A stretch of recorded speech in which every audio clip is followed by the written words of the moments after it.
Hello friends, আমি একটা জায়গা যাব, তোমাদের কাছে আমি পরে বলবো কোথায় যাচ্ছি, সেই জন্য তোমার আমার ভিডিওটা পুরো দেখতে হবে।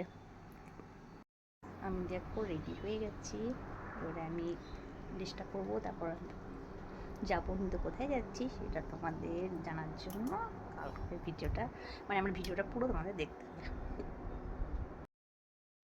আমি যাচ্ছি আমার বাবার বাড়ি নুনিতে, ওইখানে গাজন হয় আর যাত্রা হয় লোকে। দেখো দেখো অলরেডি এবারে পৌঁছে গেছি আমার বাবার বাড়িতে। আর এদিকে আমার বোনও এসেছে, ছোট বোন এসেছে, ছোট বোনের মেয়ে দেখো, আর আমার দিদিও এসেছে। এটা আমার মা, তোমার আগে তো দেখেছো। এটা যেমন দুষ্টু সোনা, মিমি মিমি করে একদম অস্থির মুখটা বোঝাচ্ছে। আর তারপরে আমার দিদিও আসবে। আর আমার দিদি, আমি আর আমার বোন তিনজন মিলে আমরা যাবো। আমার বাবা বাবা তো খুব খুশি যে 3 মেয়ে এসেছে। তারপরে দেখো আমরা এবারে 3 বোন মিলে, মানে আমাদের হোমের পুজো হয়, তো তো আমরা সব মানে শিব মন্দিরে আমরা যাচ্ছি, কপিলেশ্বর মন্দির। মানে প্রথমে বললাম যে না, মানে খুব মনটা ছটফট ছটফট করছিল, মানে আমাদের একটু লেট হয়ে গেলো। অন্য দিন মানে অন্যবারে যখন যাই আমরা বিকেলে যাই, বিকেলে গেলে তোমাদের মানে পুরো মেলাটা দেখাতে পারতাম। সবাই গেছিলো, সবাই পুজো করতে যায়, ভর্তিরা উপোস করে থাকে। আর দেখো এটা হচ্ছে আমাদের কপিলেশ্বর মন্দির। তারপর মন্দিরে গিয়ে অনেক বছর পর এক দাদার সাথে দেখা হয়, মানে দাদা এখন দিল্লিতে থাকেন, দাদারা 3 ভাই। তো যাই হোক, বাপিদা হচ্ছে আমার স্যার। আমাকে মাধ্যমিকে আমি বাপিদার কাছে মানে টিউশন পড়তাম। মানে দেখো এটা হচ্ছে যেটা তোমাদের বললাম, বাপিদার কাছে টিউশন পড়েছি। তো মেলাতে দেখা হলো, মানে শিব মন্দিরে। তারপর টুম্পা রানী রাঁচিতে থাকে, আমার বান্ধবী। ও এসেছে, ও আসতে পারে না, বছরে 2বারই আসে, ভাইফোঁটার সময় আর এই গাজনের সময়। তো এই মেলার সময় এমন কেউ নেই যে আমাদের সাথে দেখা হয় না, সবাই আছে, প্রত্যেকের বাড়িতে প্রত্যেকের অনেক রিলেটিভ আছে। আর খুব জাঁকজমক হয় জানো। তারপরে বেশি আরও হয়, ওই যাত্রা হয়, রাত্রেবেলা যাত্রা শুনতে যাই আমাদের হুটনা বুড়ি মন্দির দেখো। তারপরে আমরা মানে আমরা বাড়িতে এসেছি, এসে পরে মা বাবাকে প্রণাম করলাম। তারপরে আমরা ডাইরেক্ট, আমি দিদি আর সোনাই, আমরা 3 বোন মিলে, আর টুম্পা ছিল ওইদিকে ঘুরছিল, ওর সাথে দেখা গেলো। আমরা সবাই মিলে আমরা ওইখানে আমাদের দেখা হয়ে গেল, মানে মন্দির চলে গেলাম কপিলেশ্বর মন্দিরে। তো কপিলেশ্বর মন্দিরে প্রণাম করলাম, প্রণাম করে একটু ঘুরলাম, ওইখানে ফটোটা তুললাম। তারপর ফটো তুলে পরে অনেকটা দেরি হয়ে গেছিলো, মানে কটা তোমরা বাড়ি এলাম 8:30 9টা নাগাদ, 9:45 নাগাদ। তারপরে এসে বাড়িতে আবার খাওয়া দাওয়া করলাম। খাওয়া দাওয়া করার পর আবার আমরা যাত্রা শুনতে গেলাম, মানে যাত্রা শুনতে যাওয়ার কথা ছিল না, বলছিল যাত্রা শুনতে যেতে হবে না। আর না, যাত্রা শুনতে যাই, যখন এসেছি তখন একটু যাত্রা শুনতে, মানে যাত্রা একটু শুনে নিই। আর কালকে তো আমার রাত 12টার পর আমার তো বার্থডে ছিল, 14 তারিখ, মানে আজকে বাংলা দিন হিসেবে আজকের দিনটা উইশ করেছে। কাল রাতে অনেকে আমাকে উইশ করেছে। আর সত্যি কথা বলতে কি, মানে এই দিনটা না, মানে আমাদেরও আমার শ্বশুরবাড়িতেও হোমলক্ষ্মী হয়, পুজো হয়, সব পুজো করে তারপরে রাত্রেবেলায় আমি মানে সন্ধ্যা বা বিকেল বা সন্ধ্যা নাগাদ প্রত্যেক বছরই আমি আসি, মানে আমার বাবার বাড়িতে নুনিতে।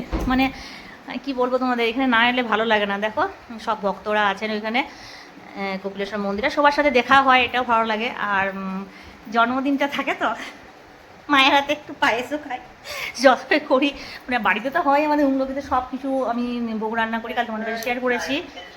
আর তারপরে মায়ের হাতে খাওয়া ওইটা তো একটু আলাদা, তাই না? তারপর দেখো আমাদের শিব মন্দিরটা আবার তোমাদের কাছে দেখালাম, পুরো লাইটিং করা আছে। আর এই সাইডে করে দেখছো, এই দিকটা দেখছো, এইখানটার কাছে আমাদের মানে যাত্রা হয়। তো বললাম না যে সবার সাথে কারো না কারোর সাথে দেখা হচ্ছে। আর এই সময় এই আমাদের যেন 2বার সবার সাথে দেখা হয়। কখন বেশি জাঁকজমক হয় আমাদের নুনিতে, এক হচ্ছে তোমার ভাইফোঁটার সময়, কালী পুজোতে মানে বিশাল হয়, ভাইফোঁটার সময় আমাদের খুব ভালো হয় নুনিতে। মানে দুটো কালী মন্দির, মানে কালী ঠাকুর হয়, আর বিশাল মেলা হয়, অর্কেস্ট্রা হয়, অনেক কিছু, খুব আনন্দ হয়। আর সেকেন্ড হচ্ছে আমাদের গাজনে মেলাতে মানে আমাদের মানে প্রচুর আনন্দ হয়, মানে এত হয় কি বলবো, সবার সাথে বিশেষ করে কী হয় বলতো, সবার সাথে দেখা হয়, তো এটা বেশি একটা আনন্দ। দেখো মানে আমরা এবারে যাত্রা শুনতে এসেছি, খাওয়া দাওয়া করলাম তারপরে। আর বেশিক্ষণ থাকিনি। আর টুম্পার বৌদিও আসতে পারেনি, কারণ ওরা এলো না এই কারণে, ওরা উপোস করেছিল সকাল থেকে, কিছু তো খায়নি, নীলের উপোস করেছিল, ওই জন্য বৌদিও আসতে পারেনি, আমাদের মুনমুন বৌদি, যারা তোমাদের কাছে শেয়ার করেছি। আর টুম্পা, ওরা এলো না, ওদের জোর করলাম না, কেননা আমরা বললাম যে আমরা গেলামই কটার সময় জানো, তোমার 10 সাড়ে 10টা 15টার সময় গেছি মনে হয়, মানে যাবো না করে, তারপর না একটু যাত্রা দেখে আসি। আর আমার ক্যামেরাটা তো খুব খারাপ, তোমাদের বলেছি ক্যামেরাটা আমাদের ভালো, দেখো ক্যামেরাটা একটু ভালো ভিডিওগুলো আসছে না, আমার এত খারাপ লাগছে, তাও আমি পুরোটা শেয়ার করার চেষ্টা করেছি দেখো। আর তারপরে দেখছি হঠাৎ ওখানে গিয়ে আমার জামাইবু চলে এসেছে, জামাইবু আর জামাইবুর ভাসুরপো রাজা, ওরাও এসেছে। তো আমি ভাবলাম যে জামাইবুরা চলে এসেছে, তাহলে রাত্রে কি থাকবে, থাকুক তাহলে। তো জামাইবুড়ো বললো না থাকবো না, যাত্রা দেখতে এসেছে। অনেকে তো যাত্রা পছন্দ করে তাই না। তো আমরা হোমের দিনে তো আমরা নিরামিষ খাই, কিছু খাই না, আঁশ কিছু খাই না। তো আমরা কী জামাইবাবু বললো কিছু তোরা খাও, কিছু খাওয়াই, তখন জামাইবাবু খেলো। তখন তারপর জামাই বললো তাহলে কী খাবে, তখন বললাম ঠিক আছে তাহলে আইসক্রিম খাবো। তখন একটা করে আইসক্রিম খেলাম। মানে দেখো যাত্রা তখন শুরু হয়ে গেছে, কত লোকজন হয়েছে দেখো, মানে আস্তে আস্তে সব লোকজনে আসা শুরু হয়েছে। তারপরে কালকে না মানে হোমের দিনে একটু যাত্রা যারা দেখতে আসে একটু কম হয়, কেননা অনেকে তো উপোস করে থাকে না, তো রাত্রেবেলায় আর দেখতে একটু মনে করো অসুবিধা হয়, টায়ার্ড হয়ে থাকে মানুষ, অনেকে থাকে। আর তো থাকে, আর বাইরে থেকেও আরও আমাদের মানে নুনি গ্রামের পাশে আরও যে সকল ছোটো ছোটো গ্রামগুলো আছে সেই গ্রামগুলোতে কিন্তু অনেকে দেখতে আসে। কিন্তু জানো চৈত্র সংক্রান্তিতে যেটা গাজনের দিনে প্রচুর ভিড় হয়, যত মেলাতে যত ভিড় হয়, আর তোমার ভিড় হয় আর একটা কখন জানো মানে যখন যাত্রা হয়। আর গাজনের দিনে যাত্রাটা কিন্তু হয় তোমার মোটামুটি কটা থেকে হয়, 10 সাড়ে 10টার মধ্যে, 10টা সাড়ে 10টার মধ্যে আরম্ভ হয়ে যায়। কিন্তু হোমের দিনে একটু লেট করে, ফার্স্ট দিন তো একটু লেট করে আরম্ভ হয়েছে। তো যাই হোক তাও খুব ভিড় হয়। আর দেখো কপিলেশ্বর মন্দিরের ভেতরে গেলাম, তখনও ভক্তরা দেখো কত ভিড়, দেখো ভক্তদের সব প্রচুর ভিড় হয়।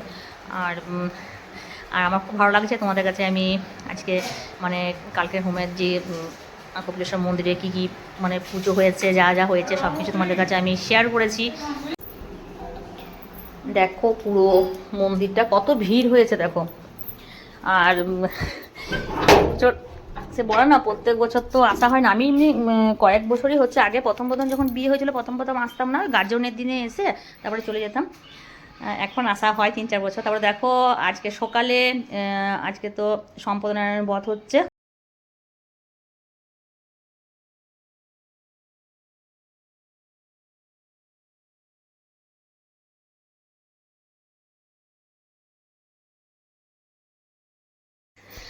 আর তোমার এটা হচ্ছে দিদির ভাসুরের ছেলে রাজা, আর জামাইবু ওরা এসেছিলো, তোমাদেরকে বললাম তো যে হঠাৎ ওরা এসেছে, সারপ্রাইজ দিয়েছে।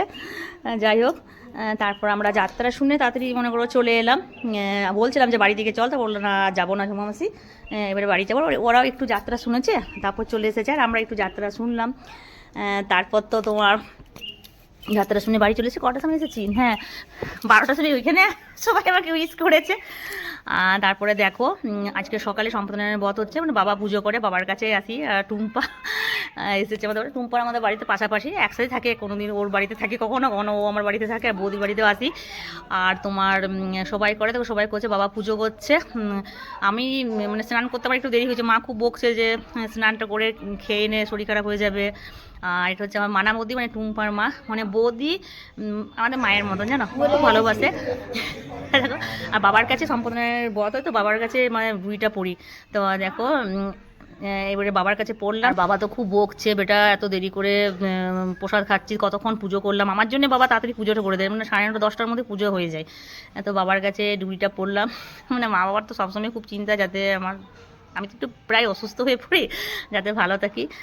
এটাও আমার বৌদি, এক বৌদি আমাদের, বৌদি খুব ভালোবাসে, সবাই পাড়াতে আমাদের সবার খুব বৌদিরা খুব ভালো। এটা আমার মুনমুন বৌদি, বৌদির বাড়িতে এসেছে, কাল থেকে তো খুব রেগে আছে, ঝুমা আসনি, মানে আসা হয়নি, কালকে ওইদিকে ব্যস্ত ছিলাম। তো দেখো বৌদির সাথে এসেছে। আমার ভিডিও তোমাদের কেমন লেগেছে প্লিজ একটু কমেন্ট করে জানিও।